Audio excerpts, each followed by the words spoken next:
coopérative laitière des Alpes du Sud, ce sont aujourd'hui 8 producteurs de lait de vache et un producteur de lait de chèvre qui approvisionne cet atelier.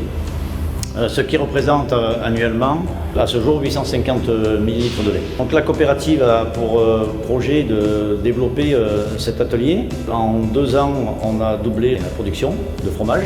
Les producteurs engagés dans la démarche agri-éthique sont dans des rayons de 25 km autour de l'atelier de transformation. Et aujourd'hui, à travers la démarche agri-éthique, c'est d'essayer de bien répartir cette valeur du lait pour que tout le monde y retrouve son compte.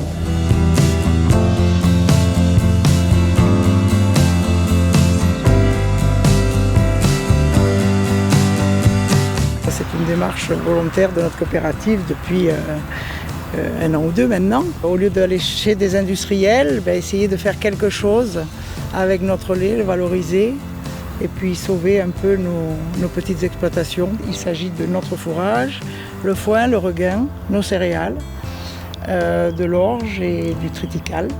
Voilà, sur quelques hectares, pas beaucoup. La prairie naturelle sur laquelle on est là, c'est une prairie qui est soignée, qui est irriguée, qui est fumée. On ne la laboure pas pour produire.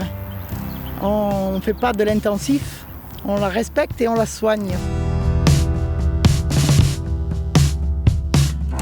Disons que les exploitations, à la base, ce sont des exploitations familiales de petite taille. Elles ont besoin un petit peu de grandir quand même, et on va arriver à pérenniser ces exploitations laitières de montagne en montant un petit peu les niveaux produits.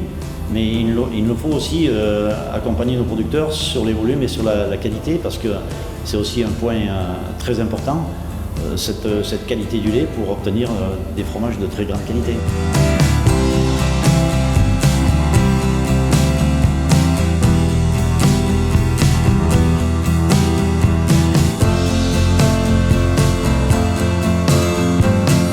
Le principal but, c'était déjà de sauver tous les éleveurs laitiers du haut du département, quoi. Et en passant par la démarche agri-éthique, ce qui est intéressant, c'est que c'est prévu pour que le producteur retrouve son compte et que le consommateur aussi, avec des produits de qualité tracés. Donc, vu que c'est des circuits courts, c'est facile à tracer. Et avec des prix garantis pour le producteur et à la fois aussi pour le consommateur, quoi.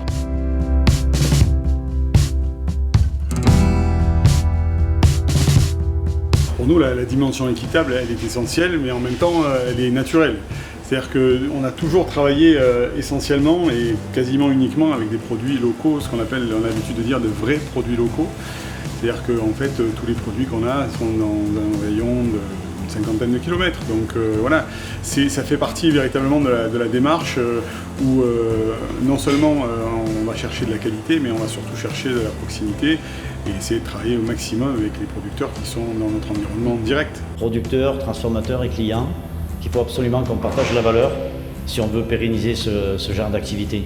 On ne peut pas avoir d'un côté les gens qui encaissent les plus-values et de l'autre côté étrangler les producteurs ou les transformateurs. Il faut qu'on joue le jeu de la transparence pour que tout au long de la chaîne, on partage cette valeur.